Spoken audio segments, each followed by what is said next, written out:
You're listening to Bring Me the Axe. I'm Brian White. I'm one half of this morbid equation, and I'm joined by my co-host and brother, Dave. Hey, Dave, how you doing over there? Oh, I'm all right.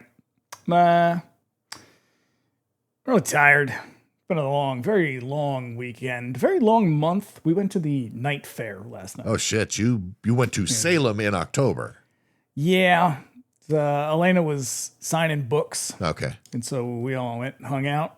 And, you know, I will give those guys, Matt and Ryan Murray, who own Black Veil, got to give them a shitload of credit. They work really hard. This thing is super impressive. And I think they just do it for the love of the game. And it's very cool. But it's overwhelming. I'm not the kind of person who likes a lot of things happening around me. And that is a lot of people. Yeah. A lot of people very excited to meet Elena and Ash, who was also there. Yeah, it was a good time, but it's a lot. And fucking, man, getting to Salem this time of year, getting out of Salem. We don't go to Salem in October anymore. We used to, like a long time ago, like when Denise and I were first dating, like it was a thing that we did like every year because people had not sort of grown that kind of crazed nostalgia for Hocus Pocus yet. Yes. So we could just go down there and just park on the street or park in the garage and for free even, and then just walk out and sort of peruse the shops and see what's going on and then go home at our leisure. And then at a certain point, maybe like 15 years ago, we reached a point where like we drove around and around and around looking for a place to park. And we're like, you know what? I think I'm done with this. So we still go down there every once in a while, just not in October. I still remember like maybe 5 years ago, there was an article in the Salem, whatever, I can't remember what they're called. The Salem News, I think it is. They're the local newspaper that was from the city saying, please stop coming here in October. The sewer system cannot handle this. That's a lot. That is a lot to have to be like, look, you guys are shitting way too much. We love your commerce. We love your enthusiasm and your passion. You poop just too much. Yeah. A part of the problem is that it's a pain in the ass to get there from anywhere because it's kind of out. You're not it's wrong. Out on the water. Yeah. So like it takes us, we don't live that far, just in Boston. And I think it took us an hour to get there. Yeah. Maybe a little more than that. Yeah. And it was like middle of the day. Jesus Christ. So, yeah. So it was, I really appreciate Black Veil, guys. If people are going to Salem, I think the night fair is actually over at this point, but go to Black Veil. They've got 2 stores. They are incredible tattoo artists and they're super nice guys. Yeah. And that's my takeaways. Those dudes are great. Salem, I bid you a fond farewell. I won't be back for a while. Yeah, what was it? There's I don't know. I don't know if they're like mascots or something, but they're the people who hang out by the witch house, and they're very, very tall, and they have the very tall pointy hats and shit like that. Mm-hmm. They're like characters. They're haunted overload people. Or were. Oh. Yeah. Yeah. I had my last show of the season last night. It was bittersweet.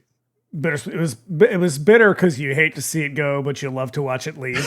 It's exactly what I was trying to say. See, you get it.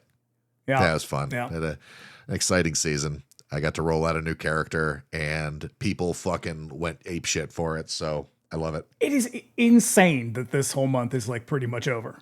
Yeah, it went by so fucking fast.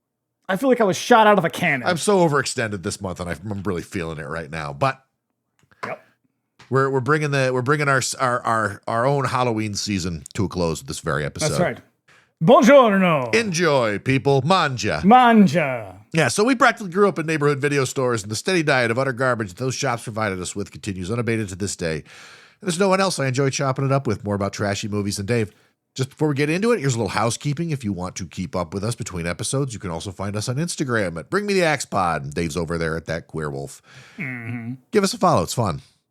You can see my new character. My haunted overload character has been lovingly photographed by the very talented photographers that roam those trails. It's cool. The Arch Confessor is what his name is. And if the Arch Conservator, the document conservator.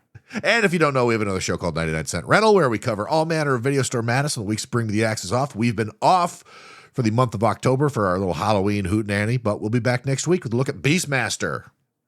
Get your little... Yeah, the arch comptroller. That would have been a good joke.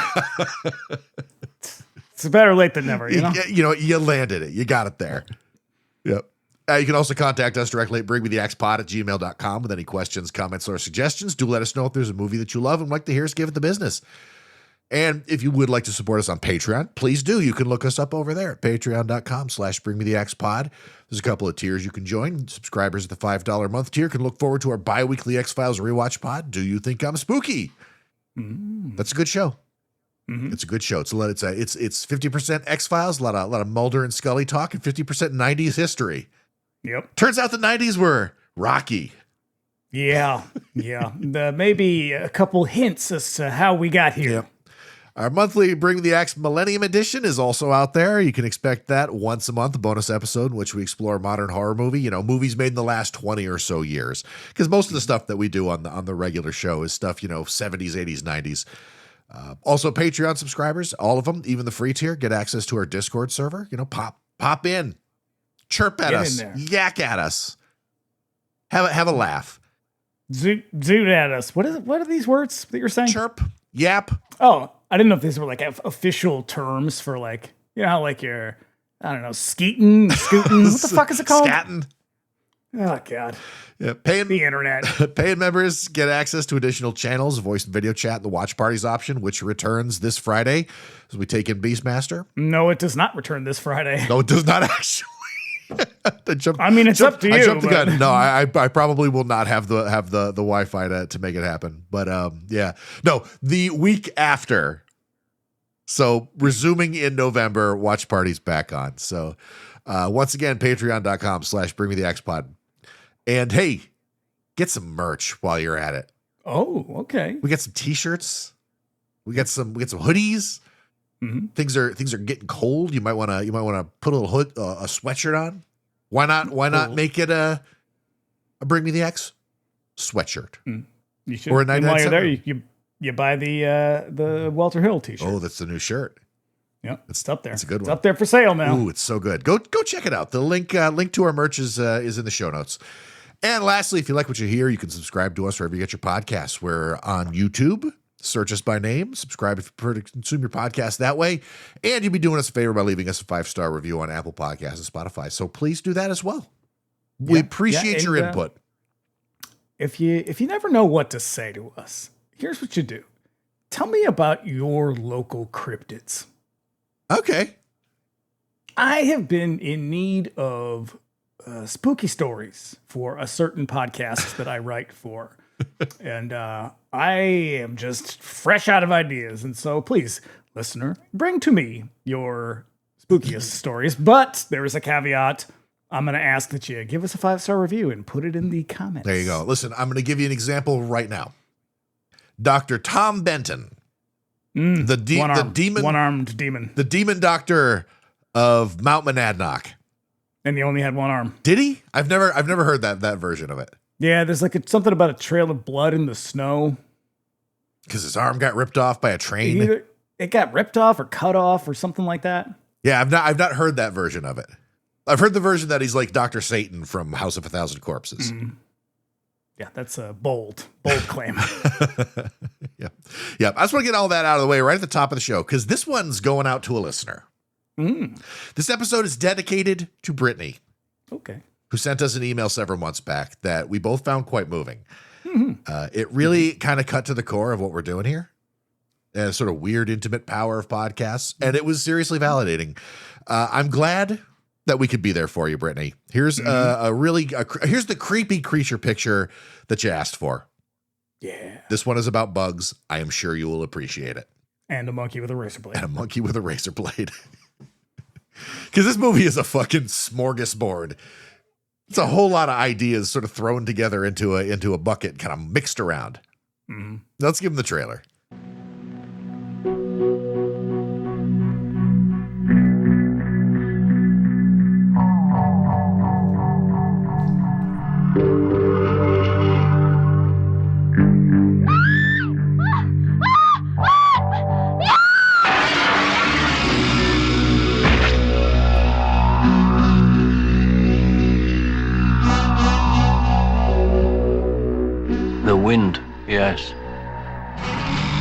foehn. Very particular wind. Typical of this part of the country.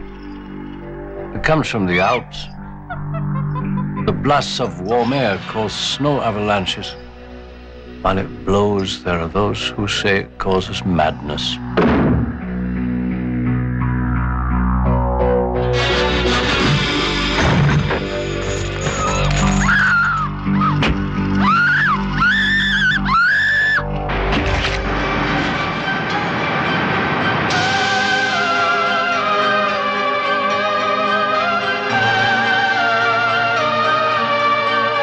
Have you any idea why they behave like that? Never done this before. It's probably because of me. I guess they sense the mood I'm in. See, he's not afraid of you. He won't do that for me. Ask him to lead you where the dead bodies are hidden, and he'll lead you. That fly is your magic wand. It's perfectly normal for insects to be slightly telepathic. Yeah, it's normal for insects. But am I normal?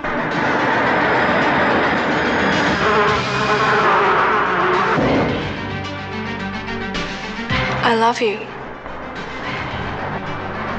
I love you all.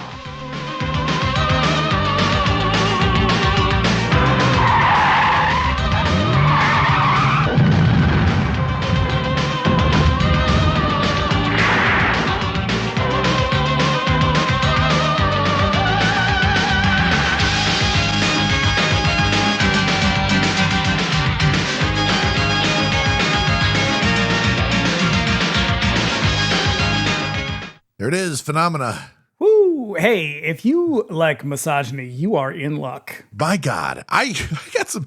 I suppose we're gonna get there. We're gonna talk about that a little bit because I got a weird vibe off of Argento. Listen, Dario Argento, I don't think is a good person, or at least I don't think he's always been a good person. Well, I think a lot of he is like a seriously pathological dude who seems to blame us so much on the fact that his mom walked out on him and his dad. Yep. And it culminates in him making movies a lot like Alfred Hitchcock. Yeah, but like way more like brutal in their punishment of women. Yeah, because the thing is and I got notes in here because let's fuck it. Let's talk about it. I feel like there's a conflict in here because in a lot of his movies, the main character is always a woman who is like left up to sort of figure out some fantastical, horrible shit on her own and then sort of survive the ordeal. And most of the times they do. And the bad guys are almost always men. Mm-hmm. But he saves the most cruel, brutal murders for all the women in the movies. Yeah, it's cognitive dissonance. I think in his mind, he's probably like, I love women. They're so beautiful. And it's like, okay, well, why do you kill them in the worst possible ways? And why does at least one of them go through the window? Like, in particular, there is one woman who's in like a lot of his movies, most of his most important movies, and he saves the worst for her. Mm-hmm. It's the way that like, and she was his wife. It's kind of like, Lucio Fulci and the actress Daniela Doria, like she's hardly in any of the movies. Yeah, except Lucio Fulci wasn't married to her. No, but he saves the worst, most horrific murders for Daniela Doria. Yeah, I think that. We'll get to the thing when we get to the notes. So some thoughts that Daria Nicolodi has about this movie in particular. I am sure that after their breakup, she was probably very deeply reflective on their relationship and the movies they made together. She has not very nice things to say. Yeah. I don't know. I've never sort of drawn any kind of like qualitative conclusions about Argento of these sort of like major horror movie directors. Like I recognize his importance in them and the effect that he's had both in Italy and in America, but he's not somebody I go out of my way to watch as much as I enjoy the movies that I've seen. I'm not a huge fan. I love this movie. I love Suspiria. I really like Bird with Crystal Plumage. I like Tenebrae. I think that's about it, though. I like Opera a lot. I think that movie is not very good. It's kind of at the end of his good movies period. I think this is the end of his good movies period. I think that one sort of comes back a little bit because he gets the old gang back together. Yeah. But that's about it, though. Yeah. So let's hash it out. The year was 1985. Yes, I loved it. Year of our Lord. So here are some other movies released in 1985. The Stuff came out in 1985. God, I love that movie. Killer Yogurt. Fucking Larry Cohen. What a creative man. Very weird dude. I still think, in spite of the fact that I think a lot of people are coming around to him, unsung hero in the world of film. The fact that he was so married to New York City and he didn't like make movies in Los Angeles like everybody else probably hampered his success a little bit. But like, I think that he's a very well-respected filmmaker, but among like horror movie fans, still kind of rides a little bit low.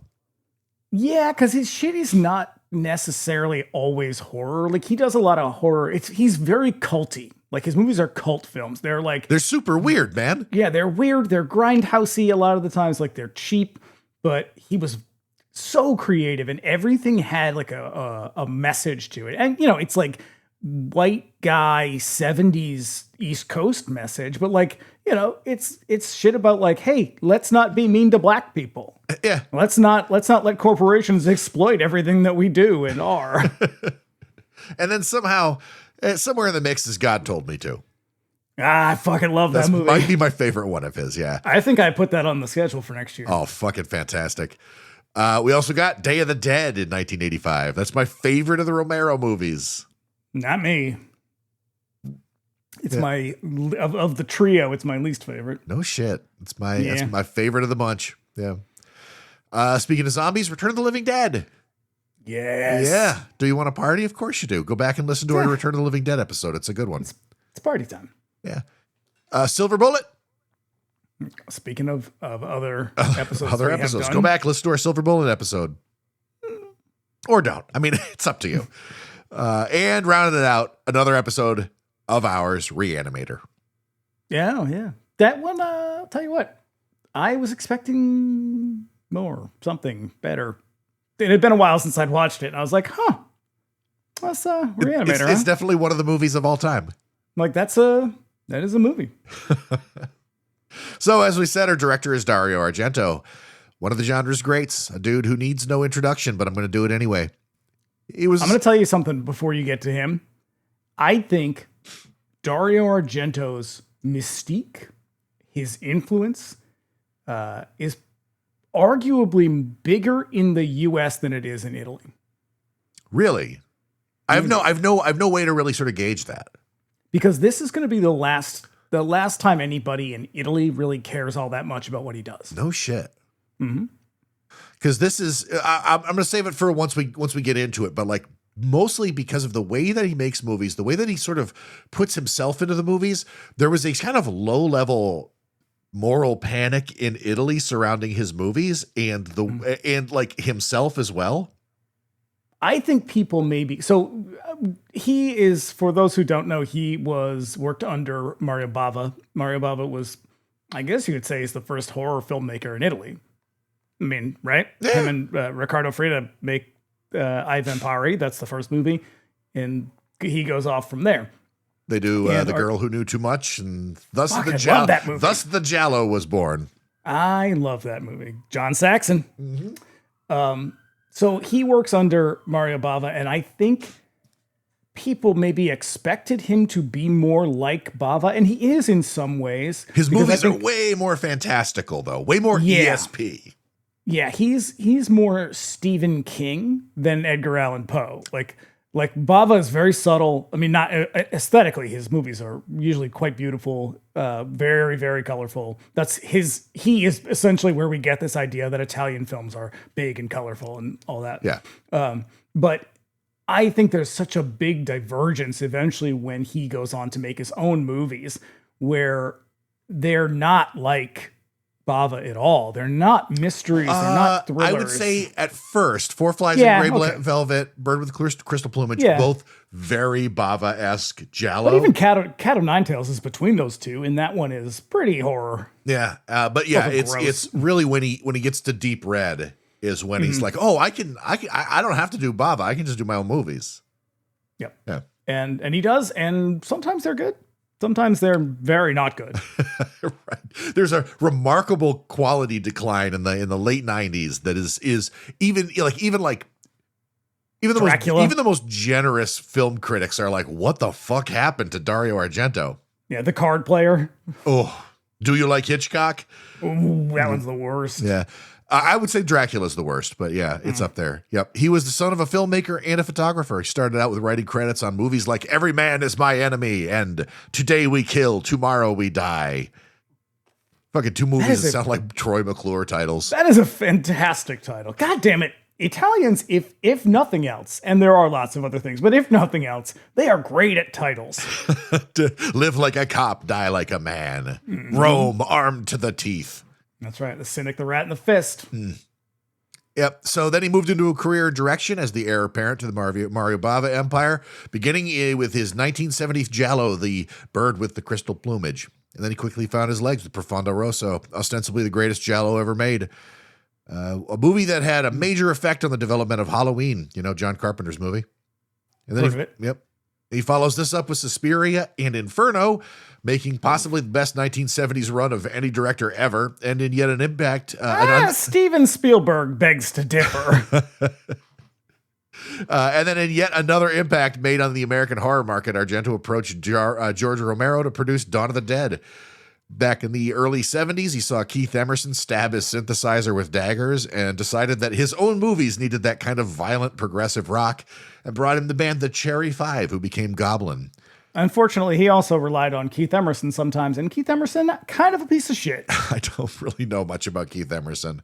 It's a born-again Christian. Oh, no. God, Keith, what are you doing? By the time we catch up with Argento for this movie, he's on his 80s hot streak and still a decade away from his notorious and puzzlingly critical collapse that started in the late 90s and never really ended. He's also still dragging around Goblin, who I think at this point is basically just Claudia Simonetti and Fabio Pignatelli. It's Claudia Simonetti's Goblin, which is him and a bunch of and the band Black Mamba, and then I think Fabio Pignatelli's version is like an entirely different group. They're the real one. But they're still. I think it's still just the two of them at this point. Okay, yeah. Argento has often cited this movie as his favorite. Mm-hmm. Yep.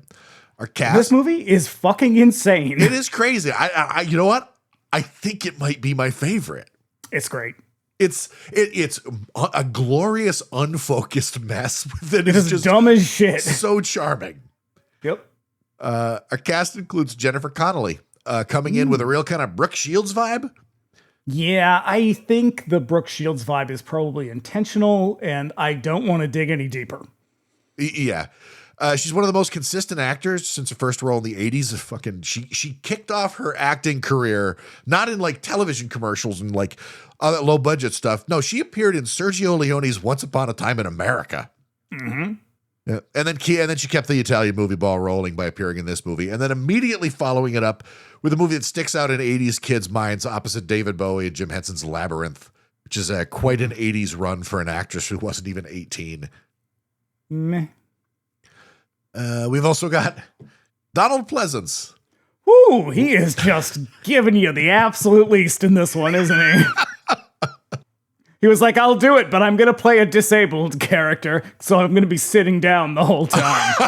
I get it. I'd do the same thing. Oh, God, that had to be a condition. He's like, listen, guys, I'll be in your movie, but let me tell you something. I've been really tired lately, so I just want to sit down the whole time. Yeah, it's like those late John Carradine movies where it's just like, look, I'll be in the movie, but I'm gonna keep my bathrobe on. Is that cool? It's like it was in The Sentinel. He's like, I just get to sit in a chair the whole time. Perfect. Awesome. Now, in his defense, by that point, he had horrible rheumatoid arthritis that had like twisted his entire body. He was still out there though. He was a goddamn professional. I know. Last seen on this podcast opposite Kurt Russell in Escape from New York. Right? Mm-hmm. Yeah. You are the Duke. Number one. We are right at the beginning of Pleasance's Italian period where he allowed himself to just get real weird with it.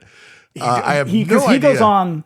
He goes on to do Nothing Underneath after this, that movie is fucking insane. Okay, no, it gets even weirder. So I have no idea what he's doing in this movie. He's playing a character who's supposed to be Scottish for some reason. Well, maybe a little bit. He affects an accent kind of whenever the mood strikes him. Yeah, it's pretty inconsistent. The Italian period takes place to some really fucking weird places, like Alfesta's Fatal Frames, where he clearly has no idea what's going on or what that movie is about, and you know what? He doesn't really care. Nope. And then lastly, rounding out the cast, Daria Nicolodi, Argento's wife, who is horribly murdered in most of his movies. A weird psychological study in marriage dynamics, if ever there was one. She's great. She's great in this. I think she's fantastic. I fucking love it when she shows up in anything. Yep. Yeah. She appears in 5 of his movies during his most creatively fertile period: Deep Red, Inferno, Tenebrae, Phenomena, and Opera, and even had creative input on Suspiria and Inferno, and earned a writing credit for Suspiria. I think she wrote a lot of Suspiria. Yeah. And then Nicolodi and Argento. That's the thing, is Suspiria is such a feminine movie that I have a very hard time believing that it came from Argento's mind.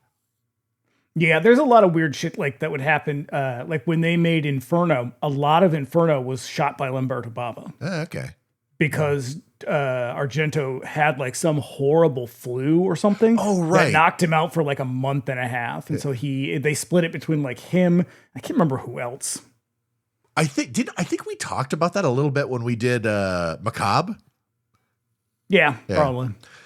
Yeah. So Nicolodi and Argento split in 1985, maybe realizing that her husband keeps having her killed in an escalating series of cruelties.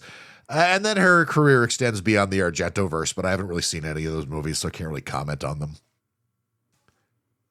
But she not a whole lot of nice things to say about Dario.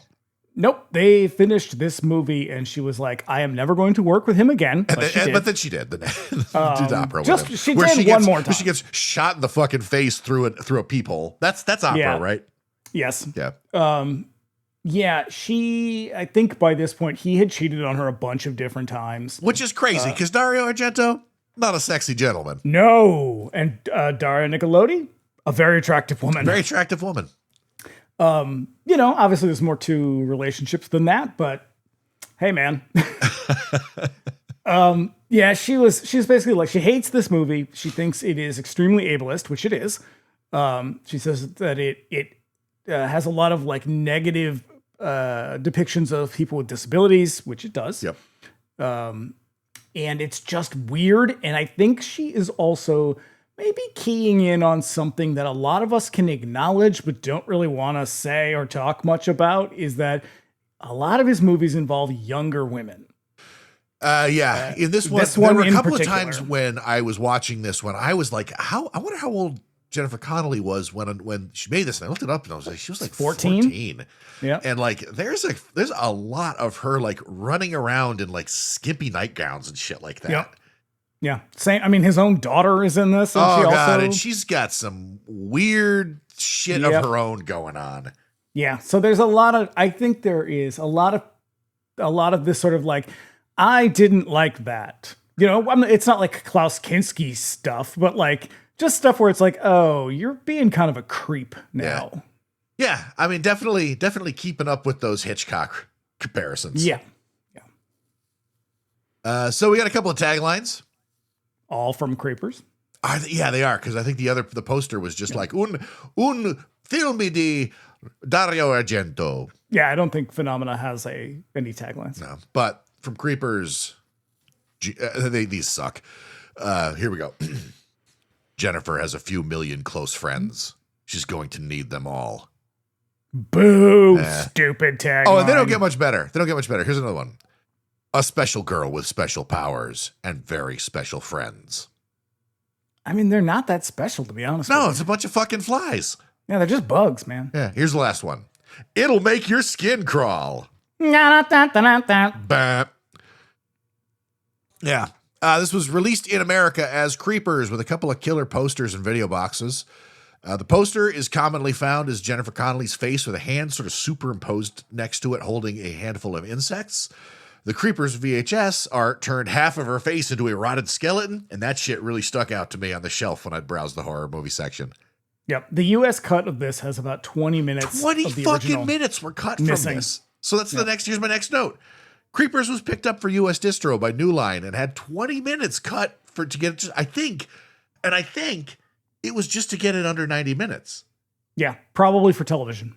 Yeah, because I think the running time was really the only consideration. The violence in the international cut, which we used for this episode, isn't particularly intense or extra in ways you might expect.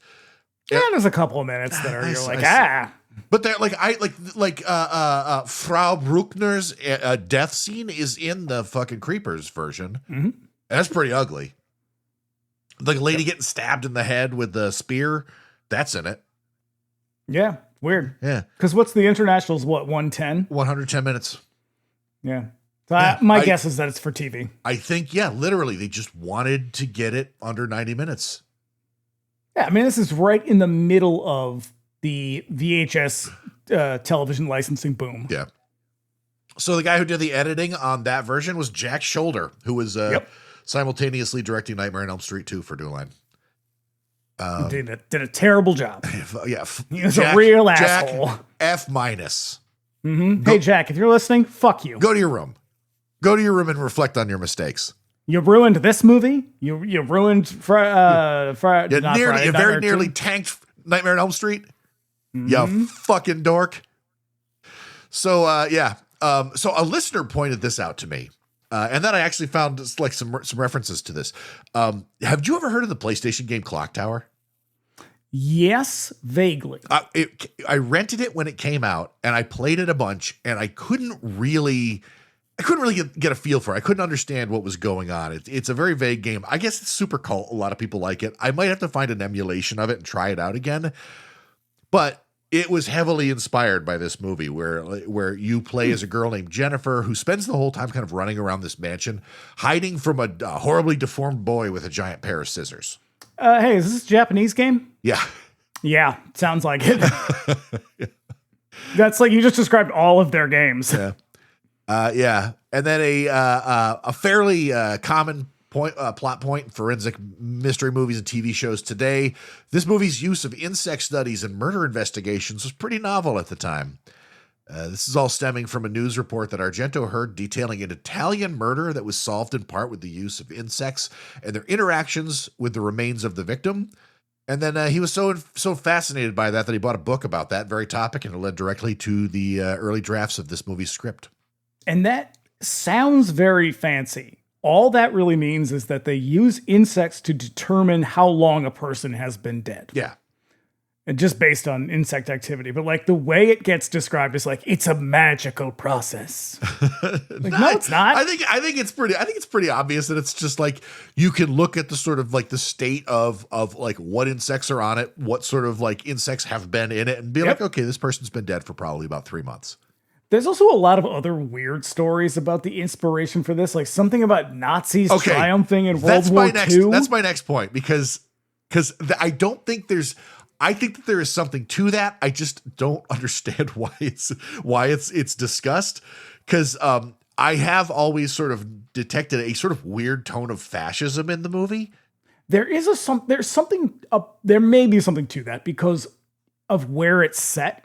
Switzerland, yeah. It's very odd that obviously a lot of his movies take place in Italy, but there are a couple that take place in Germany or in the Swiss Alps, as it happens in this one. And it's just like, these are strange settings. Yeah. Why? Because, in this movie, the cops are very much Giallo cops. Mm-hmm. You might say that they're blundering in the dark. Yes. under a pale moon. Yeah, until they just sort of stumble upon the solution by accident. But literally at the end, I was like, oh yeah, there's a cop in this movie. Right. Yeah. Not for long. But in this movie, the primary authoritarian structure is the school. Yes. And being that it's named after fucking Richard Wagner, that's quite telling. Frau Bruckner is a fucking nightmare, and the headmistress is even worse when she's in there like conspiring in secret with her students to fucking trap the one weird wild card in the school. Yeah, there is a lot of strange, but it doesn't feel like Nazi stuff to me. What are you doing? Nazi stuff? No, because apparently, like, his whole thing was like, and it takes a place in a world where the Nazis won, but then everybody tried to forget about that. And I'm like, guy, listen. It sounds like it takes place in a world where you think women are terrible all the time. Like, listen, Dario. Listen, we're kind of living through it right now, and let me tell you something, guy. Nobody forgets about that shit. Fascism has a tendency to sort of take up all the air in the room. Oh, I think he knows. he might remember well what it was like in Italy. So yeah, Jennifer Connelly. This is my favorite fucking this story about this movie. So Jennifer Connelly's character was originally named Jennifer Pacino. Yeah. In earlier versions Al of the script. Pacino. And in typically weird Dario Argento fashion, she was meant to be the teenage daughter of Al Pacino. Yeah, you know who objected to that? Al Pacino. Al Pacino. They brought it to him and they were like, hey, what do you think of this? And he looked at it and he was like, you fucking high? Yeah, he was probably like, what did you just say to me? I don't understand what you're saying to me. Who is Dario Argento? Yeah. He was confused, to say the least, and declined because he found it disturbing that the movie was telling the story of a child that he did not have. Which is weird for an actor to not really understand. It's called fantasy, Like, Al. sit down and be like, wait. Why are you pretending that I have a daughter? He does eventually have a daughter, but like in 1989. But Oh, you looked that up? Yes, I did. Her name is Julie. It did cross my mind. I was just like, does he actually have children? Her name is Julie. I have no idea why. Why Al Pacino?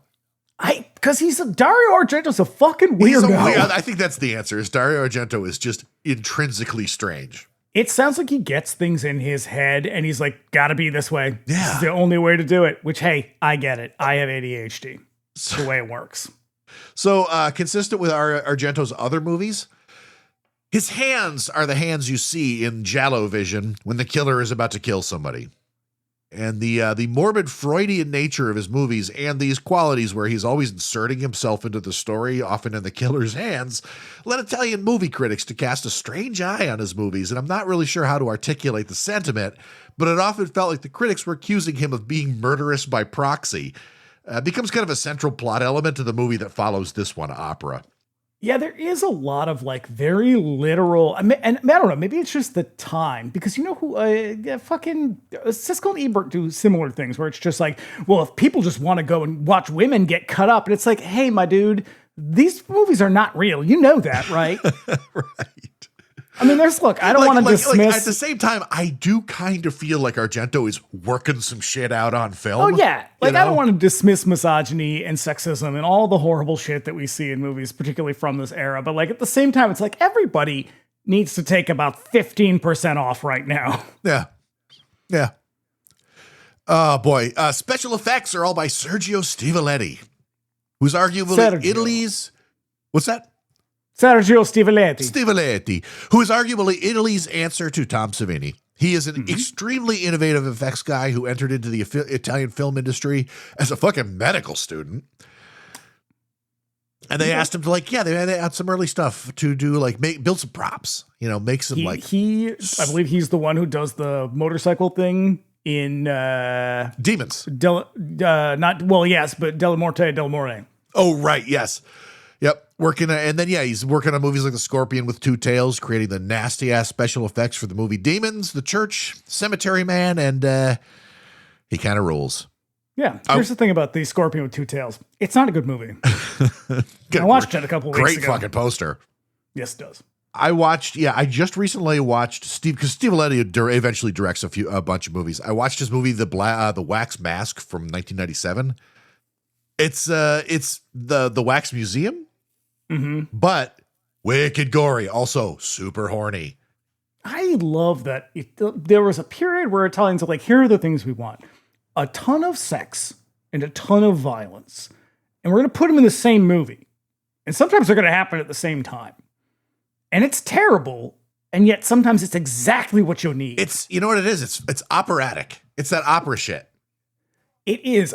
Because we live in a hellscape that is the United States these days, very often I'm like, you know what I need to do? I need to go home and I need to watch people get ripped apart by a zombie. That is what I need to see. And it is rare that I have those on hand. But you know what? Italy's got you covered.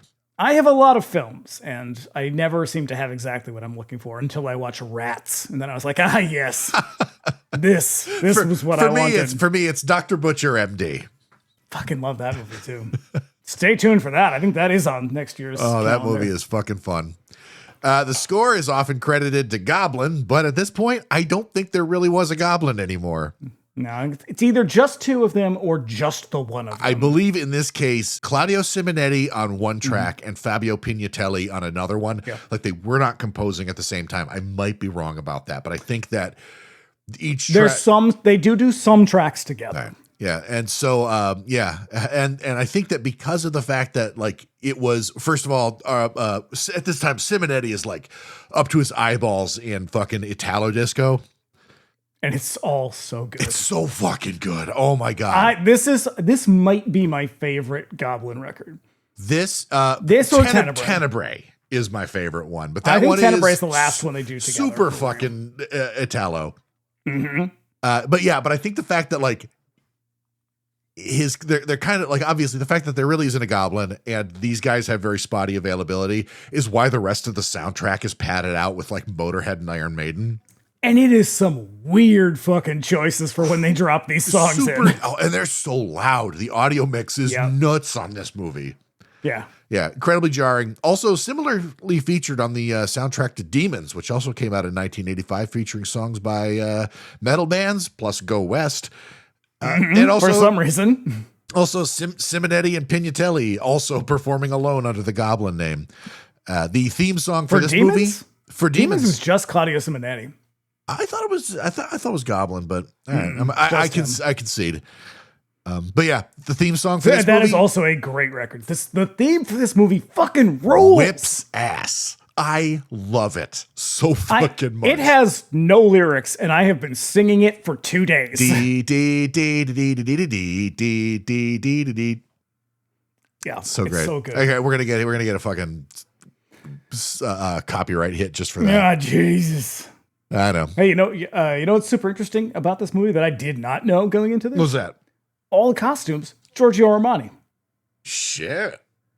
Yeah, it's one of the few Italian films that actually uses a well-known designer from the fashion industry. You know why? It's because Italians are fashionable people. But I gotta be honest, I don't think you really can tell. No. Like they're just sort of wearing telling clothes. me this, I'm like, huh? Okay. So I have the super fancy Arrow collection of this, and it comes with one of the books and the essays. Yeah. I've got the Synapse version. So I think they're the same transfers, but Arrow is like, we're gonna go all in for this. It has an essay about the Armani stuff and like how the Italian fashion sort of fits into horror, and I was like, so the takeaway is that it kind of doesn't. Because like obviously they're gonna Sophia Loren and like all this fucking Fellini movies, like very fashionable stuff. Not these ones though. Like I feel like horror has always sort of been looked down upon. Maybe it's sometimes they felt a little bit differently about it, but like not this movie. No. So any press reactions? Oh yes there are. Do you know who didn't like this movie? Surprised me. The press. all of them. I can believe it. Let's start with the old Gree lady herself. This is I'm going to say Perellis. Okay. I'm going to say that's how you pronounce it. The gore starts spattering in earnest, too late to save creepers. Oh, by the way, these are all for creepers. Because I don't have access to Italian. I don't speak Italian and I don't have access to Italian. Mamma mia. Newspapers. Anyway, the gore starts spattering in earnest, too late to save creepers, a dim-witted horror movie that opened yesterday. It creaks along for its first hour or so, failing to work up any chills as a killer terrorizes a Swiss girls' school that has cuckoo clocks in every salon. What? Huh? The best acting is by an expressive, resourceful chimpanzee. Definitely the year's best supporting primate. Put a pin in that. Yeah, I got some notes on that shit. That monkey was a nightmare. That monkey was the real killer.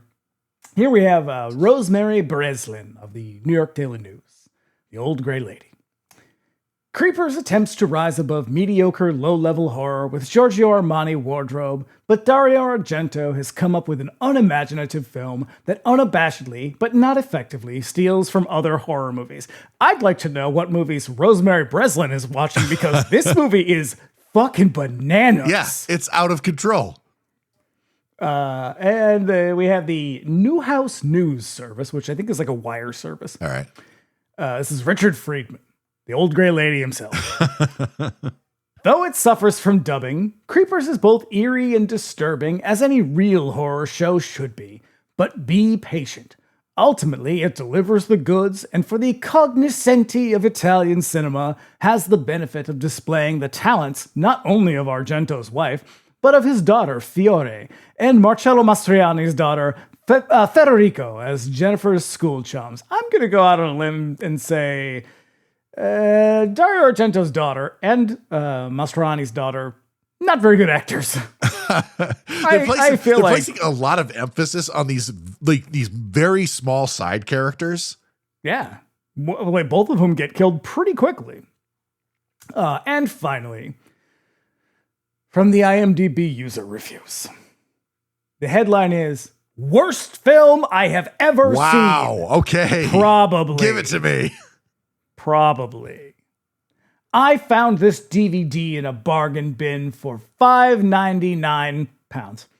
Great, I thought. Jennifer Connelly, Donald Pleasance, and music from Motorhead and Iron Maiden. What more could you ask? Well, a lot, actually. Well, how about decent direction, effects, continuity, or how about a script that doesn't look like a 5-year-old first draft? Jeez. Listen, I think all of the things that they just said are bonuses. I love that it's like, you get Jennifer Connelly, Donald Pleasance, and Motorhead? Fuck yeah, man. I know. I'll pay £6 for that. There's a fucking, I'll give you £6. Oh, jeez. You can't please everybody. No, especially not the IMDb reviewers. Well, see, here's how you know exactly. This is what tells you exactly the kind of person who wrote this. Jennifer Connelly, Motorhead, and Iron Maiden. Count me in, man. I know that kind of person you are. Yep. Well. Oh, well. Shall we? I don't see why not. All right. Well, here we go. So we open on the Swiss Alps. Group of tourists board a bus. And then a young girl comes running after the bus, having missed it by a fucking mile. Also, I gotta say, this is a really bad chaperone, because there's like 6 kids in this whole field trip. They didn't notice I was going one to of them say, is missing. you would think they would have made sure everybody was there before they left. One star would not tour with again. Also, this is going to be a theme throughout this entire movie, but this girl does not seem remotely concerned that she is just left behind in the middle of the fucking Swiss Alps. No, she's like, she immediately, well, I don't know what I would do in this case. Maybe just start walking down the road. But like, she's just like, I'd be like, well, I guess I have to kill myself. Also, cold and windy. The mountains are unforgiving, but yeah, alone. She's just like, I'm just going to wander the Swiss countryside until a solution occurs to me. Alone and cold in the mountains, she walks down a nearby path to a cottage on the mountainside. Inside, some unseen creature struggles against its chains to break free. And her dubbing, by the way, it sounds like it's coming to you live from inside a tin can. Oh my God, yeah. What I will say, though, is working in her favor. Her hair is so chic for 1985. Yeah, again, Italians are fashionable people. That's true. Yeah. So she lets herself into this place and finds it empty. But she thinks that the chains suddenly break away from the wall. And then the thing attacks her, throwing the chains around her neck, and she struggles to escape. She throws herself against the door, trying to get away, but the unseen attacker pins her hand to it with a pair of scissors. Yeah. Bad day. Real bad day. Just missed the bus, getting stabbed through with a pair of scissors, attacked by a dude with chains. Left behind. Someone stabs her in the hand with scissors. Then she gets chased through a cave system. Yep, manages to get away, runs outside. It chases her across a river and into a cave where she runs along some kind of tourist route, coming to a window that looks out over a waterfall. The killer stabs her in the stomach with the scissors, and in super slow-mo, she falls backwards into the window, breaking it. A lot of heads going through windows in this movie. Mm-hmm. A lot of heads going through windows in Argento movies, period. You liked it when I did it in Suspiria. I'm going to do it twice in this movie. Yeah. Cut to a shot of her body on the cliff's edge. Her head falls free of her body and into the river below. Why? Because it's cool. Okay. You know? I suspect to explain why just her head is in an aquarium in the next scene. Yes. Elsewhere in scenic Switzerland, a monkey runs up on a building where two cops talk to John McGregor, entomologist. You know who one of those cops is? Was it Michele Soavi? Michele Soavi. Yeah. And the monkey comes in and presents a scalpel to John, who gives it shit about playing with sharp objects. Put a pin in that. Yeah, Donald Pleasance is a terrible pet owner. First of all, he owns a monkey. Bad idea. Second of all, this monkey is stealing his medical instruments and hiding them outside? Yeah, it's Jojo the helper monkey. Well, put a pin in that. Helper. John uses a laser pointer to indicate what the monkey should go and get him, and so the monkey goes and gets it. The monkey's name is Inga. This monkey was a fucking menace. Yeah, like we'll get there, but my God, what a fucking nightmare this monkey turned out to be. Yeah, they were like, the big thing was, the monkey was in a movie called like Bing Bong or something like that. Bingo Bango or something? Yeah. And they were like, well, this monkey's a comedic actor. Can she do horror? That was their real concern. Their genuine concern was, does this monkey have the chops for this movie? This is like when Spielberg was like, yeah, we'll get a shark and we'll train it. And someone had to be like, hey, Steve, thing about sharks, not going to happen. Monkeys, on the other hand, also not going to happen. Has this monkey got range? Does it have the depth to really understand a horror movie? Well, it hadn't ripped off a lady's face yet, so... Oh. So they talk about insects and their usefulness in forensic investigations. This is also where we get Donald Pleasance's bizarre Scottish accent that he is not that committed to. McGregor pulls the cover off an aquarium, revealing a rotting human head covered in maggots and worms. And there's not a lot of context for this, so I don't know if I looked away or something, but I was like, why does he just keep a rotting skull around? As it would happen, this is the head of the murder victim in the last scene, murdered 8 months ago, now infested with worms. And then also, it seems like there's another missing girl. Mm-hmm. Out in the city, a young girl, Jennifer, is being driven around the Swiss Transylvania, as they keep calling it. Are those countries next to each other? I'm trying to visualize Europe, kind of, but I think it's quite a bit north of Switzerland. Hey, it's Brian with a correction. No, it's not. I wasn't even close. Transylvania is like way east of Switzerland. Back to the podcast. Okay. But yeah, she's being delivered to a Swiss school for girls while her father is off acting in a movie production in the Philippines, which feels very topical for 1985. He is definitely not Al Pacino. No, is it Corvino? Paul Corvino? Pacino.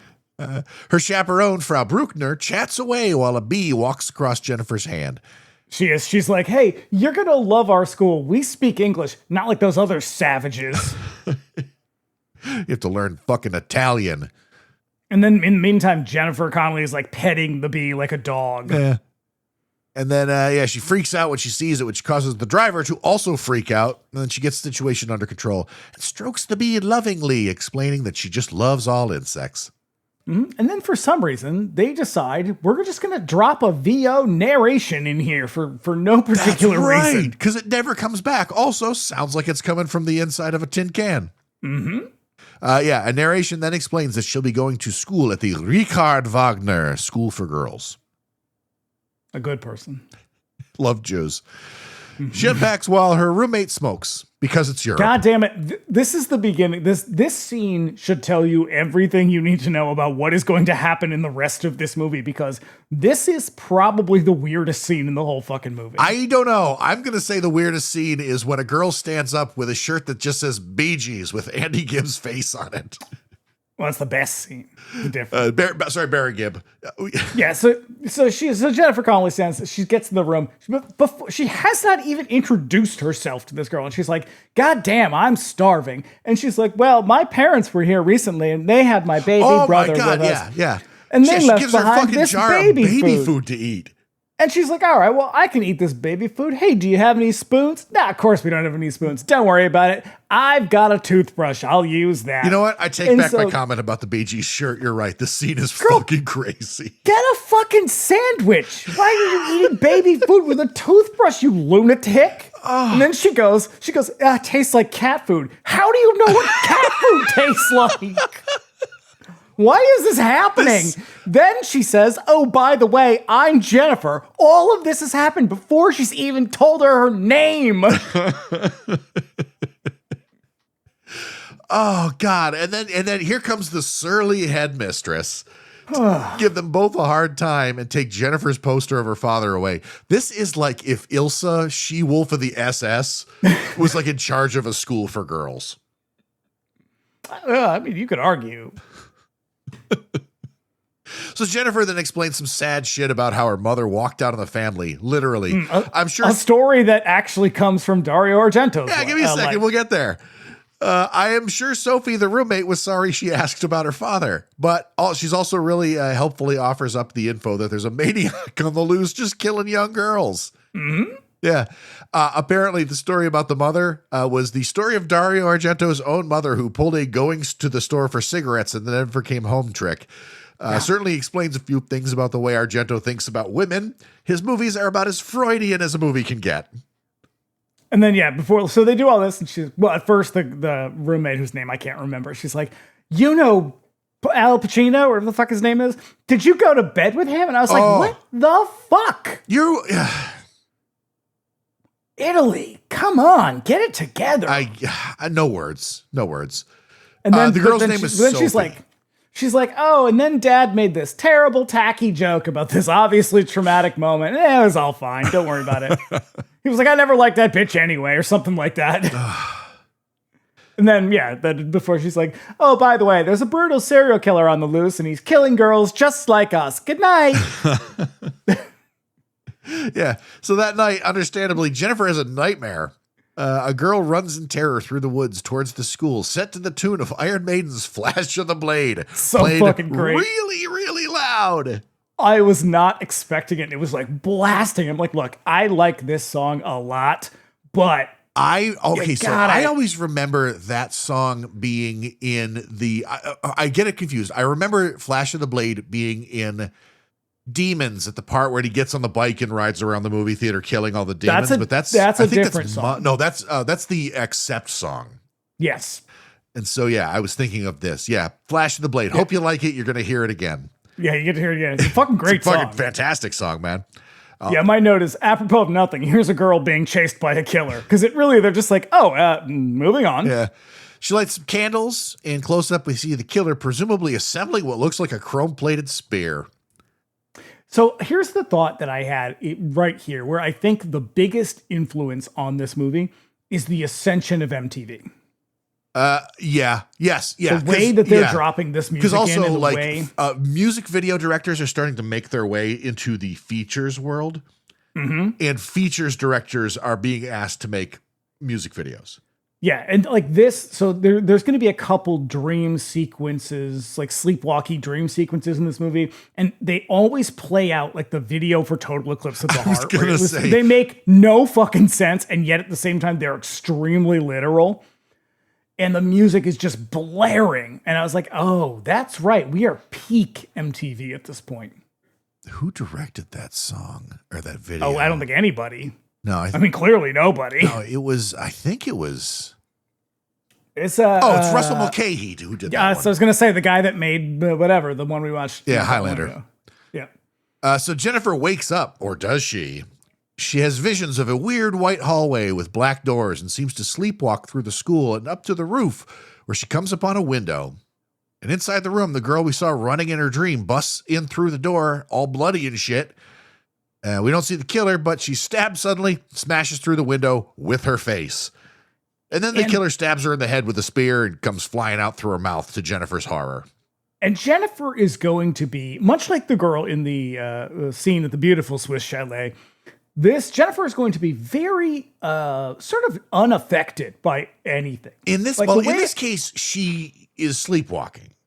Yeah, she's going to be coming to on the ledge of a building where she sees a girl get brutally killed. Then she falls off the building. Then she wanders in the road, almost gets nailed by a car twice until she finally does get hit by a car. Gets snatched up by the two dudes. Kidnapped by two potential rapists who then throw her out of the car, and she's only ever mildly concerned about the whole thing.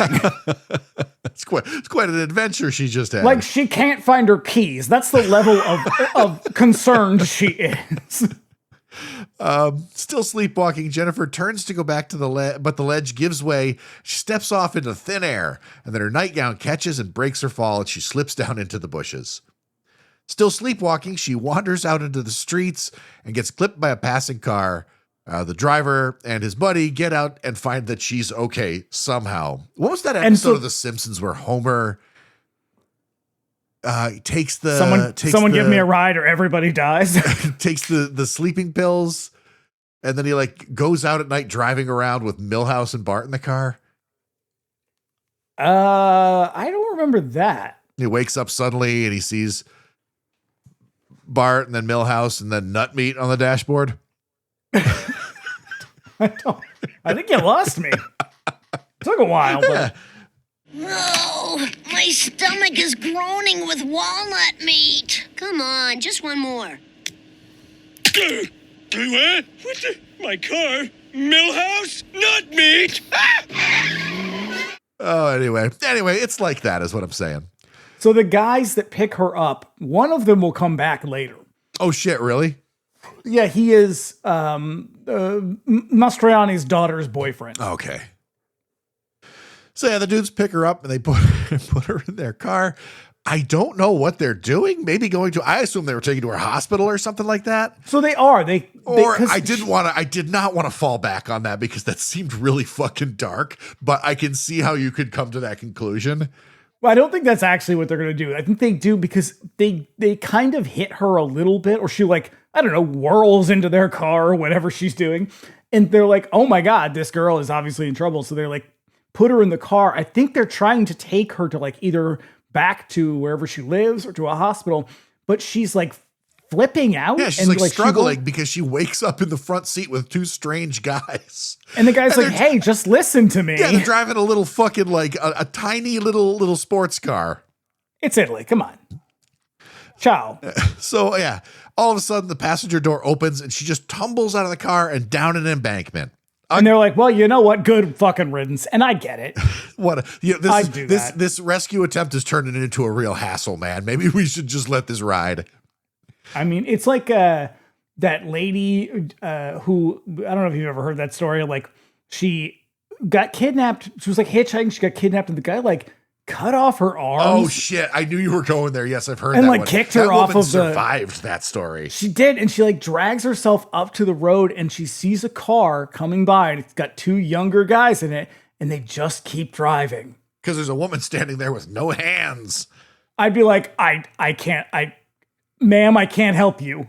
Whatever this is, I am not equipped for this. God, what a nightmare. Yeah. I will only make things worse. So yeah, again, okay, she comes to upon Inga the monkey, who's just hanging out in the woods. Again, her reaction to being found by a monkey in the middle of the Swiss Alps is delight. She's like very pleased, like, oh, a fucking monkey. How cool. How about that? So they live here, right? They're naturally around here. They're the natural forest species of the Swiss Alps.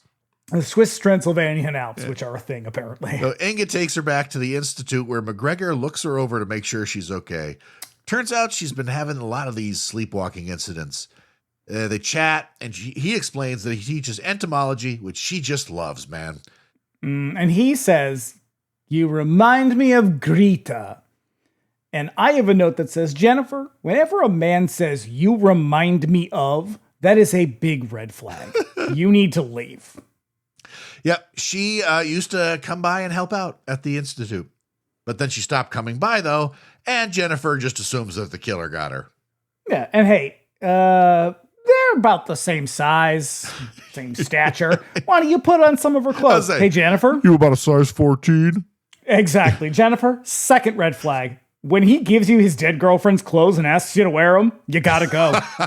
You gotta get the fuck out of there. Because then he's like, you look like Greta in that coat. And my note is, I don't like where this is going. That coat, I want to talk about the coat in a moment, but before we talk about the coat, let's talk about Inga the monkey. Absolute nightmare. She attacked Jennifer Connelly and bit off part of her finger. Yeah. And from then on, continued to be aggressive towards everyone on set, especially Jennifer Collin. And when I say bitten off, I mean her finger had to be surgically reattached. Mm-hmm. Fuck that shit. This is not the last violent thing that this monkey will do on set. No, and then at one point, the monkey just kind of vanished from the set for 3 hours. They had to lure her back with food. Like, we can't keep shooting the movie. The monkey has escaped. Which is a phrase I never thought I would say, but I'm glad I got to say it. I hope I get to say it again. Sounds like the title of a Morrissey song. So while she's off getting a coat with a ridiculous shiny iron cross brooch on it, the professor checks out some kind of beetle that then spits in his face. Mm-hmm. And he says, "You're exciting him," and he's doing his best to excite you. And my note says, "Oh God, no, oh no." Listen. In the context of everything we just said, I don't like where this is going. The way that adult men talk to teenage girls in this movie just drips with menace. Every fucking word is like, where's this going? I have a note for later on where I was just like, why in the 80s were men just totally cool with grabbing girls? Not like sexually, but like just aggressively being like, hey, girl, and like shaking them and shit. It's like, hey, man, hands to yourself, okay? How else are you going to let them know you like them? Oh, God, you don't let them know. You're an adult man. I know. In a wheelchair with a monkey. When Jennifer shows up... I mean, not you, but everybody else. Yeah, when Jennifer shows up, the beetle starts making this whistling sound, which is some kind of mating call. Gross, because it's really into her. And look, bugs are fucking disgusting. I can't listen. Oh, I think that's the thing. One of the things, like the way that this movie plays out, particularly the ending, has always seriously grossed me out, and it's entirely because of bugs. Yeah, they're disgusting. And this movie went over budget because they imported a shitload of these bugs that are pretty inconsequential. They had to get them from Africa. There's like a list of very specific insects that were brought in for it. And there's like, I don't know, a 2-second shot of each one of them in this scene. Yeah. But look, Dario Argento, very into authenticity. Gotta have the real thing. Mm-hmm. So Manja. The nice donut. Yeah, Marona. So when let's see the whistling thing. So yeah. Okay. As she's leaving, the professor gives her some advice about how to stop the sleepwalking, which seems like it'll be hard to do since she's, asleep. Yeah. She says, I'm sleepwalking. I must wake up. It's like a mantra. Yeah, there's lots of people who are like, I can control my dreams and I can do this in my dreams. No, you can't. You really can't do anything in your dreams. You're asleep. That's all. That's all there is to it. Nope, you're asleep. You're wrong about that. The thing you're thinking about, you're not actually asleep yet. Nope, you're wrong about that. The next day, the school hooks her up to an EEG. Present me with something that's not New Age evidence, please. So the next day, the school hooks her up to an EEG as a punishment, it seems like.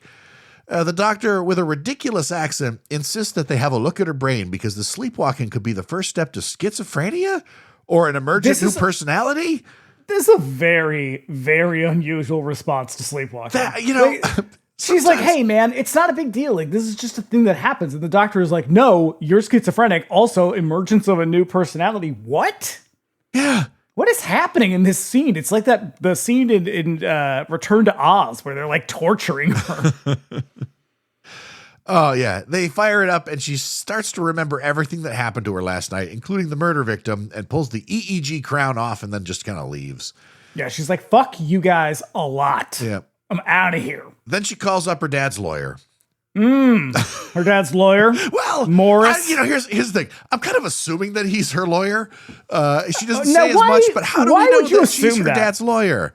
Well, you mean Morris Shapiro? The guy who's who out of happens town to be because out of of town. Passover?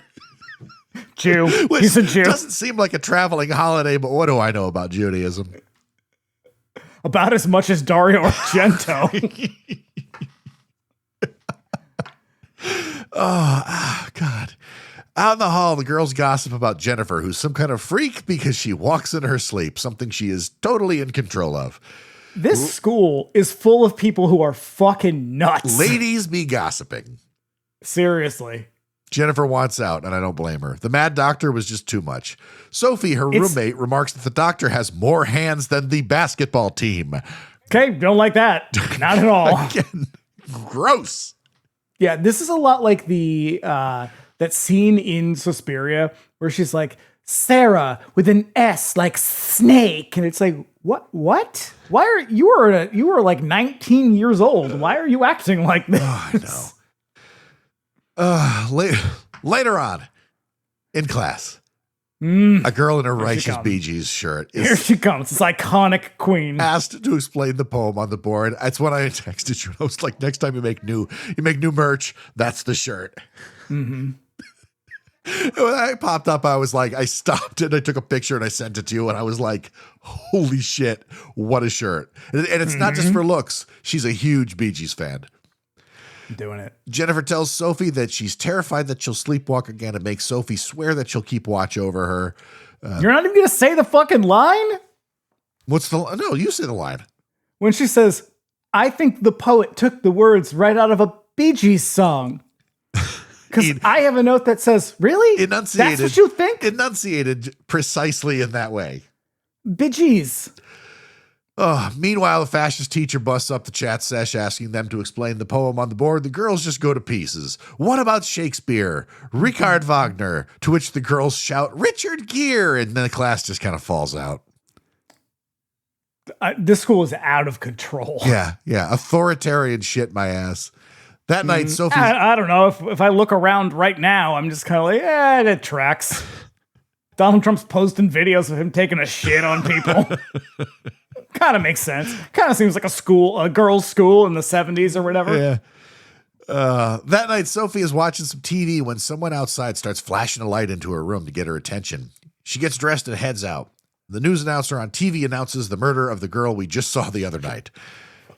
Outside, Sophie meets up with her boy. Okay, the boyfriend was the guy from the car. This is the boyfriend, right? Yep. The dude that she meets up with? Yep, that's him. Yeah.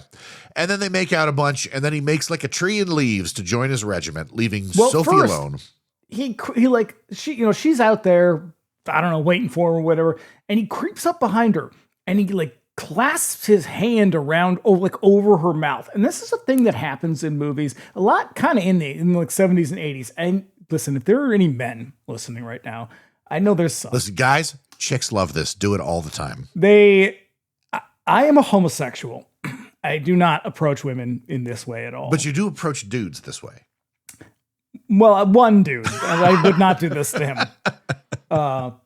And not just because he's much taller than me, but you don't creep up behind a lady or a man for that matter. No, it is or a gender non-conforming person. You don't do this to someone where you creep around and just put your hand over their mouth because they're gonna think that you're gonna murder them. Now that you mention this, I can think of like 24 horror movies where one person does this to another person as a joke because there's a killer on the loose. Yeah, here's what you do. You're like, hey, I'm over here.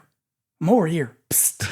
It's me. You don't just like act like a murderer. No, and then you give him the jazz hands. And then she turned finally, like, she's just like, oh my God, it's you. Ha ha, really fun joke. And then she's walking backwards and he's like advancing on her in this weirdly menacing way. It's playful. Well, I have a note that says it must be love. And then he's just like, well, Sophie, I gotta go. You stay here in the woods where there is a killer lurking about. Oh my God, such a gentleman.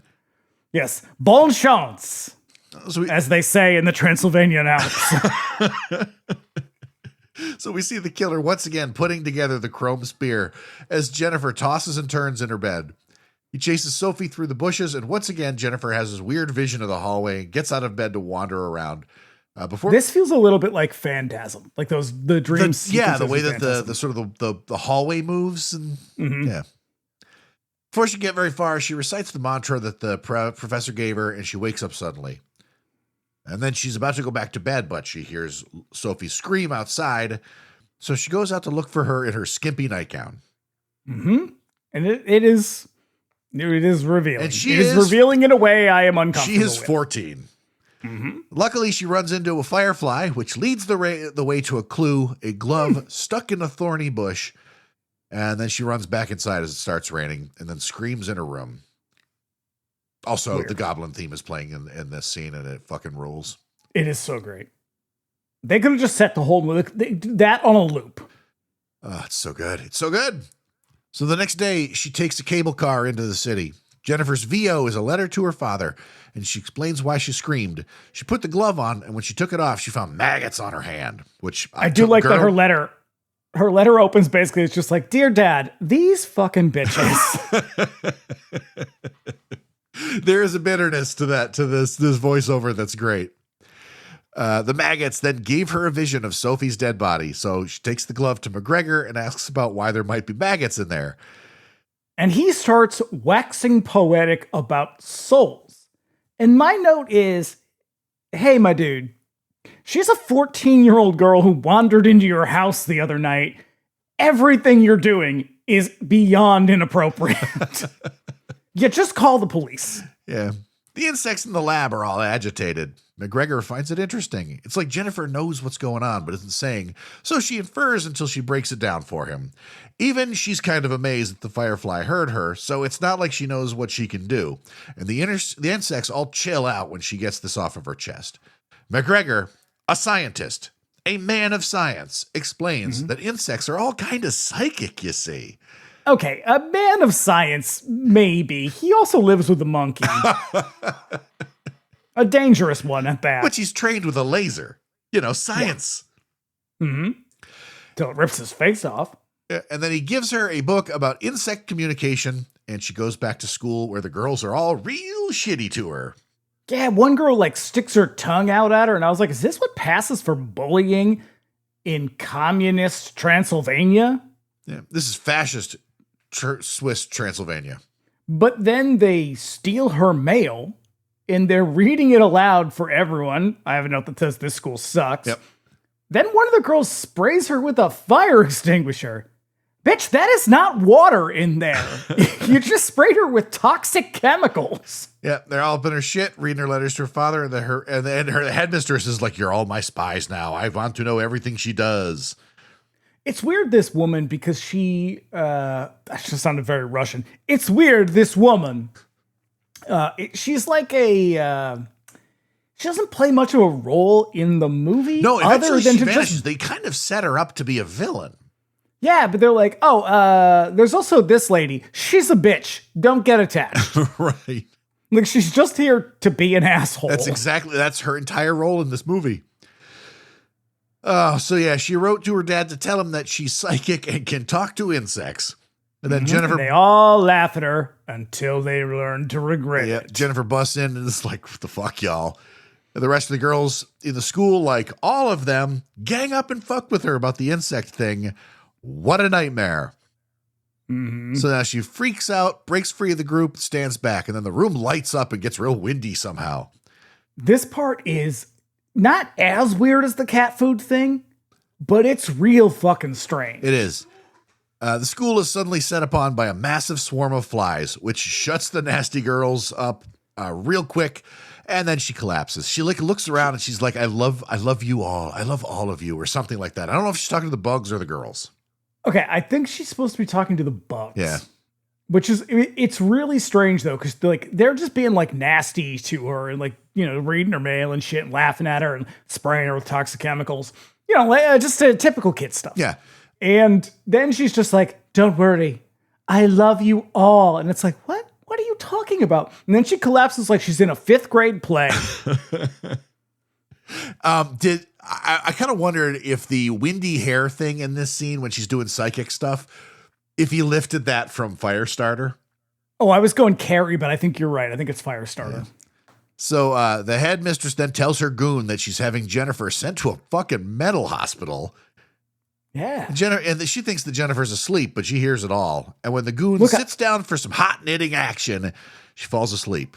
I don't think the school has the authority to do this. I don't think so either. But again, fascism in Europe. Look, I'm not familiar with the laws in Swiss Transylvania. I honestly don't know that anybody when Hitler's really in power, you can just do whatever you want. That's true. You know, that's true. You mean like now? But yeah, she's up there and she wakes up in the bed and she pulls out her own IV. And this is a thing we see a lot in movies. Yeah. Now, I don't know if people have been in the hospital a lot or have had lots of IVs. You really can't just pull those things out on your own. I mean, you can. I mean, I assume you could. I don't think it's a good idea. It is in your vein. And yeah, so she does that. And like, just as the ambulance pulls up and the guys get out, and I really wanted them to get out with like a big butterfly net. A large hook. But we do at that point, at the same time as she sneaks out, we do get a big cuckoo clock moment. That's right. Dario Argento's so zany. Yeah. So after some tense sneaking, Jennifer goes over to McGregor's lab and tells him all about it. And then he shows her some of the maggots and goes into great detail about it, theorizing that the killer likes to keep the bodies nearby. Which is interesting because the last few victims have been found immediately not nearby the killer. Yeah. Though Sophie has vanished. Which one is Sophie? The one with the glove. Yeah. But also Donald Pleasance, this is when he's just like, hey, I have an idea. Why don't we team up? And we will solve these crimes and track a killer ourselves. And by we, I mean mostly you, because I am in a wheelchair and don't leave my house. And she's like, hey, that's a great idea. I'll get back to you on that. So McGregor then gives her a particular fly and tells her to ask it to take her to Sophie's body. He puts her on the path to go check out the scene of the crime near where the first body was found.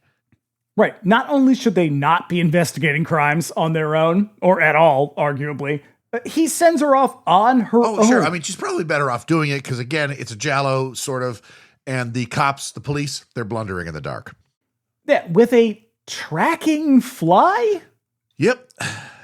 And so I read a thing that was like, they tied this was a thing from Dario Argento's youth, when they would tie a fly with wire, like some kind of fishing wire or whatever, and it would be like a pet fly. And look, I think that's a cute story. I don't understand how this works.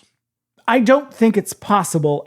Flies are not big enough to hold down while you tie something around them. And this fly is 100% superimposed on the screen. Yeah, it totally is. Because there's a bunch of visual effects in this movie, mostly having to do with insects. Because you know why? Way easier than tying a fucking wire to a fly. Which look, prove me wrong. Well, I don't want to say that. We all know how that ends. But listener, if you've tied up flies in your lifetime, bring me the xpod at gmail.com. How did it go? Yep. So, Jennifer gets on the same tour bus that the first victim rode. Bad idea, girl. Oh. Yeah, and we all saw how that went. She got left behind. Along the way, she spots a passenger in the front, conspicuously dressed like a killer in a giallo movie with a trench coat and hat. Yeah. The only thing that would have made it more convincing is if he held up his hands as he slipped on black gloves. When they reach the country by the spot where the first victim was killed, the fly in Jennifer's possession starts going nuts. So she asks to be let out and have a look around. She lets it out of the box and follows it out to the cottage. Thing is, she's being followed by an ominous car. Now, all things considered, the murder chalet could be way worse. Like the outside, it's charming. Inside, a charming little villa. Yeah, the inside has some dungeon vibe. Sure. And then they just sort of linger on the dual exhaust system of the car. Yeah. Jennifer checks out the interior of the house and finds the broken chains where the killer escaped. She also finds a pile of toys in one of the rooms and has some rolled up scrolls in the closet. She can't quite reach them, climbs up on the shelf, but it breaks and she falls. Well, that's why you don't break into people's houses. But man, those scrolls might have had really sweet magic spells on them. That's true. Which she would then read to an Anthrax song. All of a sudden, there's some creepy dude in the house with her, and he chases her out, thinking she's there to steal. Yeah, this is the guy who just starts grabbing her. He's like, you can't break in here. I'm like, you should not put your hands on children. Yep. I mean, on anybody. It's enough. Really, It's enough for you to just be like, hey, what are you doing here? Get out. Yeah, this is not your house. You clearly broke in here, tracking fly or no. The fly, however, isn't moved. It crawls deeper into the house where it finds maggots crawling on a severed hand. Mm-hmm. Dude in the car, meanwhile, walks up on the house, finds a creepy dude who turns out to be a real estate agent. He asks a bunch of questions and flashes a badge. He's Inspector Geiger. That's when I was like, oh yeah, that guy. Right. Because we're like an hour into the movie. He first shows up like 15 minutes into the movie, and then he's gone for like an hour. Mm-hmm. Back at the Institute, Inga the monkey pulls a tangled kite out of a tree, but runs back to the house when she hears the door to the Institute close. Inside, the Giallo killer guy sneaks around in a characteristically colorful Italian murder set piece. She tries tearing the panels off the door to let herself in. The commotion draws McGregor to the action, but on the way, a black glove killer attacks him and stabs him to death with the chrome spear. Yep, that's all the time they could afford of Donald Pleasance. Rates were just too high. Inga climbs through the broken window, but it's too late. McGregor is dead, and she is pissed. And then they drop in the weirdest choice in the movie, musically speaking. Motorhead! They drop in Motorhead, and it is, not only is it so fucking loud, but it is the strangest choice of music, because it's a standard Motorhead song. Yeah, it's Locomotive. It's off No Remorse. Yeah. It's a great fucking song. It's an awesome song. It's a great record. This is a scene that calls for like a mournful tune. Nope, you're getting Lemmy, baby. And you get Motorhead. And it is so weird. Yeah. The killer then takes off in their car, but Inga attacks from the roof. The killer drives like crazy, eventually shaking the monkey off the car. Inga's pissed. So Jennifer manages to get a hold of her dad's lawyer, explaining that she needs to get out of Switzerland because the fascist girls' school is trying to have her put away, and there's also a killer on the loose. And Morris is like, I know a thing or two about fascists. Trust me. Oy vey. So she talks to him. He's like, I'm not setting foot in Switzerland. She talks him into sending her some money, but when she goes to the bank, she finds the lawyer left her high and dry. No money. Poor girl is stuck in a foreign country with no resources. And she says, do it, Morris. I don't want to be murdered. I get it. I understand. Whom amongst us wants to be murdered? Whomst amongst us? So elsewhere in the city, Inga finds a razor blade in the garbage. Again, this monkey is a menace. Very, very resourceful. Back at the bank, Jennifer is falling asleep, but she's awoken by Frau Bruckner. The lawyer sold her out, or maybe not. She's there with the instructions to buy her a plane ticket and send her back to Los Angeles. The next flight doesn't leave until tomorrow, though, so she's going to have to stay with Bruckner overnight. And if we have learned anything, it is that you cannot trust frumped up Daria Nicolodi in this movie. Because they've really frumped her up. She introduces herself as Frau. Bad news. Yeah. Bad news. She is, as my girl Nina Garcia would say, mumsy. and Jennifer has had no good experiences in this school, especially with this weird woman who's just like, you know what? No, you're right. Your dad's lawyer called. Come back to my house. Yeah. You can stay there. I'd be like, I think I'll sleep in the bank. Thank you. Right. Hey, it's okay. You can trust me, Frau Bruckner. And that's when you hear the horses screaming. Frau Bruckner's place is massive. The first thing that she noticed is that all the mirrors in the place are covered. And Bruckner explains. Yes, she says, I have a small son. He hates mirrors. What? Is he a vampire? At no point is Jennifer like, oh, that's not weird or suspicious. I know. It's like they just had a fucking, like a funeral in the place. And they're like, we didn't want the soul to get lost. But this is where she's just like, yes, he is a terrible bird. And then she goes on again. And I was just like, lady, there's a lot to dump on a teenager. Yeah. Oh, yeah. By the way, also, he's in the house. Don't worry about it too much, though. You don't need to know where he is. So, yeah. Well, Bruckner goes off to make some tea. Jennifer does some snooping. She follows a shadow that looks like a person into one of the rooms where she finds the kid, or this kid, but it turns out to be just a very lifelike doll. Bruckner. And hey, when you find a lifelike doll girl, in Frau Bruckner's house, that is a sign that it is time to go. You gotta leave. You gotta get out of there. And yet, she freaks out, and then the Daria comes up again, and she's like, well, what's your fucking problem? And she's like, holding up the doll or whatever. She's like, it's just a doll. And I was like, oh, right. Jennifer's an idiot, I guess. Because she's like, why are you acting like this? It's just a toy. And she's like, no, it's a child. I'm so sorry. Very lifelike doll. Except it is broken in half. Frau Bruckner, meanwhile, is being a gigantic weirdo, insisting that Jennifer has a fever and goes to get her a pill. Don't like the way this is happening. Mm-mm. Wisely. No, Jennifer keeps finding herself in the presence of dangerous adults. No. Jennifer turns the pills down, but Bruckner insists. Again, what a nightmare. She goes to the bathroom and actually takes the pills, which is probably a really bad idea given the circumstances. What the fuck? She's in the bathroom by herself. Just flush it down the toilet. She'll never know. So while drinking it down, she notices maggots on all the surfaces. I'd probably be so way gross. more freaked out than she is. It reminded me of the time I lived with Emily a long time ago in Exeter, and I would say I had a drinking problem, and we didn't take the trash out a lot. Oh, no.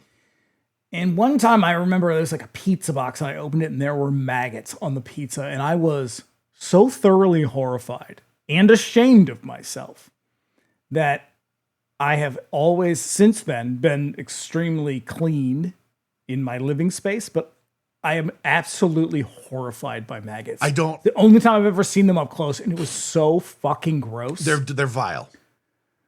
And they're just worms. Yeah. Like that's all. But like there's something about them that is so disgusting.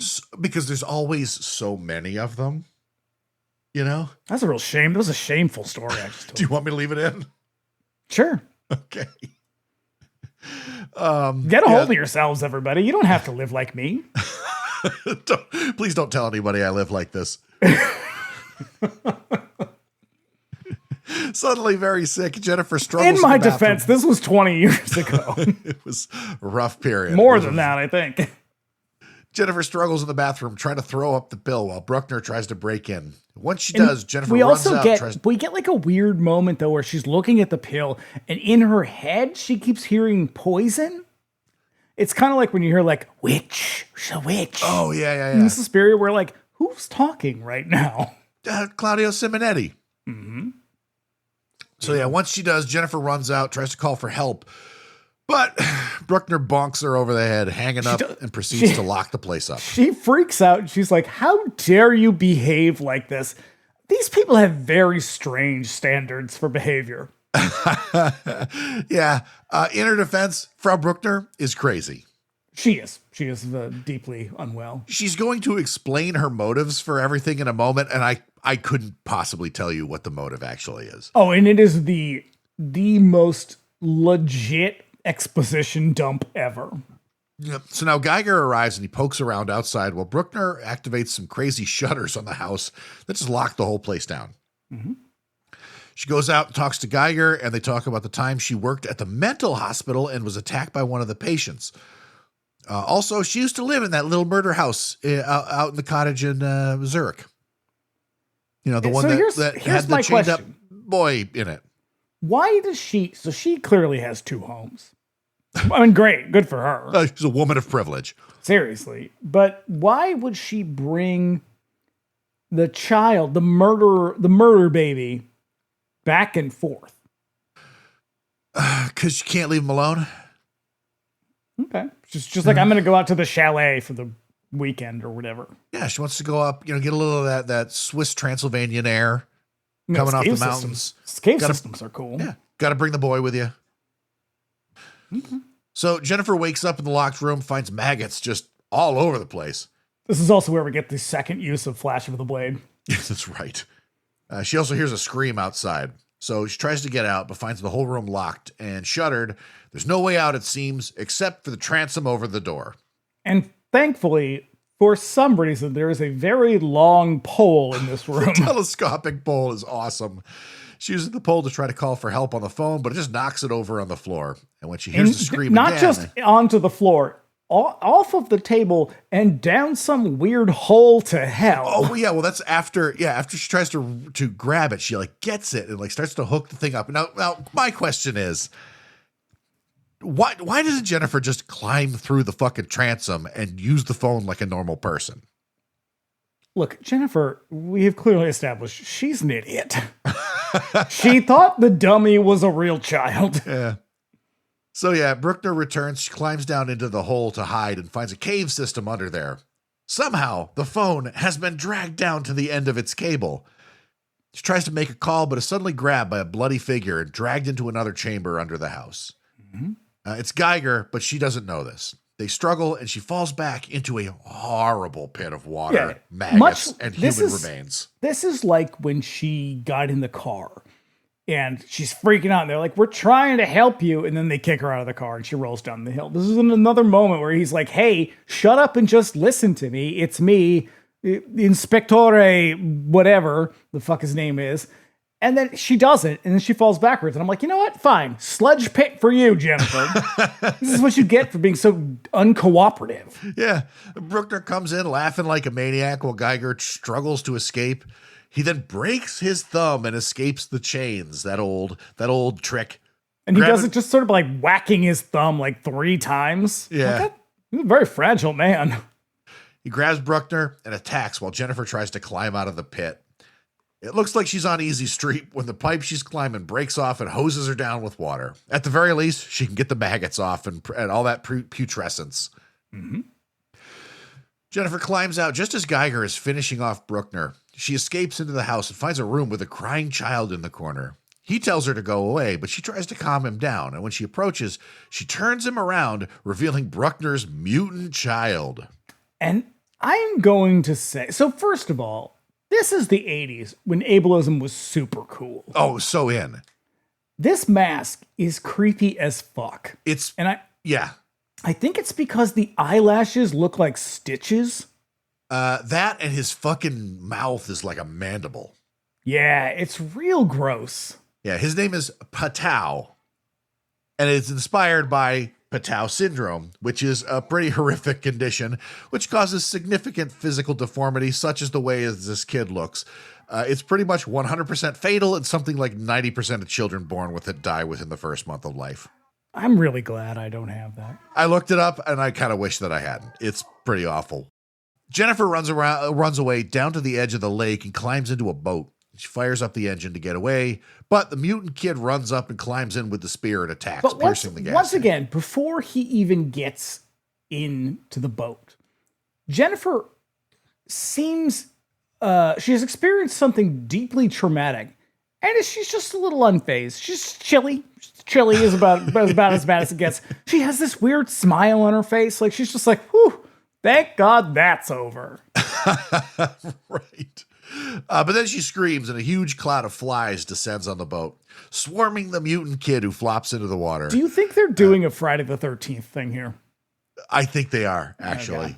So I think maybe that's what that review was sort of nodding to, like ripping off other movies. But that's the only time in this movie where I can see them pulling from another movie. Because otherwise, this movie's fucking insane. It's crazy. It's like a little bit of this, a little bit of that, all kind of mixed up and shaken. Mm-hmm. So now as the flies recede, Jennifer finds herself alone in the boat. She fires up the motor again, but it sparks and catches fire from the leaking gas. Cannot catch a break. She jumps into the lake and swims away under the flaming wreck. Also, I completely forgot to mention, the flies, when they swarm him, as he's like trying to scrape them off and pull them away, it's like he's pulling his skin off. Yeah. It's gross. It's really creepy. And as she's swimming to shore, she's smiling. And again, I was just like, is anybody directing this movie at this point? No, because Argento's going through a horrible divorce. It's true. So real flies here. The effect was set up in such a way that actual larvae was incubated and hatched just for this scene. And when they shot it, they set the flies loose on the actor, who was covered in glucose slime to attract them. And then when they were done with the shot, they just released the millions of flies, who then infested the nearby neighborhood. So she reaches the shore and she sees the lights. And Well, no, actually, she emerges. She finds herself surrounded by flames, so she swims under again and is grabbed again by Patau, the mutant kid. They struggle underwater, but she gets away and she comes up for air. She sees the spreading fire engulf the kid, killing him for good. And so this is when she gets to the court. She sees the mutant child get, eaten by flames or whatever. Yep, smiling. And we see she is smiling because at this point she's just like, what do I do? I don't know what to do with my hands. And so. What's my motivation? We see the lights come up over the crest of the hill, and it is very reminiscent. And I wonder if this inspires the scene in Demons where they all come running up over the hill and you see the lights behind them. And they have their eyes are glowing. Yeah. It has that same kind of look to it where like it's just headlights on a car, but like it's glowing in this really cool way. And I do love it. You see that in Near Dark as well. Yes. They do that effect. It was pretty popular in the 80s. And so I just wonder, like, because they're making, Argento was producer on Demons. Yeah. And what the same guy who wrote that. And I wonder if he was like, oh, that's really cool. We should do it in your movie too. I mean, hell, may as well. I mean, So now Jennifer swims to shore, thinking she's safe. That fool. When she reaches the shore, she finds a car waiting. It's Morris the lawyer, finally. She runs for him, but his head is suddenly cut off of his body. Morris, no, it's Passover. Shalom to you, my friend. Bruckner is standing there like a maniac with the sign she used to cut the dude's head off. Her face is all jacked up from being beaten by Geiger. What a weird weapon she has. She's just like wielding a piece of sheet metal. Yeah. She demands that Jennifer call her insect friends for help. And then it looks like it's curtains for Jennifer, but here comes Inga with the razor blade. Yeah. As she attacks Bruckner and slashes up her face and neck like a lot. And fun fact, they gave the monkey an actual razor blade. A dulled one. It was but dulled, a razor blade nonetheless. But it was real. And the monkey that they gave the razor blade to actually cut up Daria Nicolodi. I can totally understand why she needed to get away from this. This was the moment where she was like, fuck it, I'm out. Yeah, he is going to kill me for real one of these times. Mm-hmm. With a monkey yet. When so Argento murdering his victims by proxy. Ooh. When she's done, Inga tosses the blade aside and runs to Jennifer for comfort. Sweet, sweet Inga. Roll credits. What a film. God, I love Italian movies. It's just, I am often at a loss for words with a lot of these because like they take place in a world where just random crazy shit happens. Nobody feels any responsibility for explaining themselves. They just present you with stuff and you're supposed to go, yeah, that's cool, I guess. Yeah, I'm into that. Oh, yeah. No, it is. Italian film in this period is like willing suspension of disbelief, the movie. Like everything is, you're just going to be like, okay, sure. Yeah. And it's so good. This movie from beginning to end is a bunch of really weird ideas because let's be honest, Dario Argento has made some good movies that hold together pretty well. Like his gialli that he has made are pretty standard stuff. Like he kind of set the sort of the modern template with Bird with Crystal Plumage. And then he starts to get real fucking weird in the 80s. And by 1986, it's just like, here's a movie I made. It is 8,000 ideas that I had on my way from the airport. I'm putting them all in here. We're giving a razor blade to a monkey and she's going to kill my wife. And somebody was like, great. My wife. Great. Here's 8 billion lira. Enjoy. I know. It is so fucking crazy. This movie is a charming, unfocused mess full of just inexplicable performances. Yeah. Everybody is at a fucking 10 the whole time. Even Lemmy Kilmister. If Donald Pleasance is just groping his way through the dark, like just trying to get to that last day on set. Telling you, giving it his absolute least.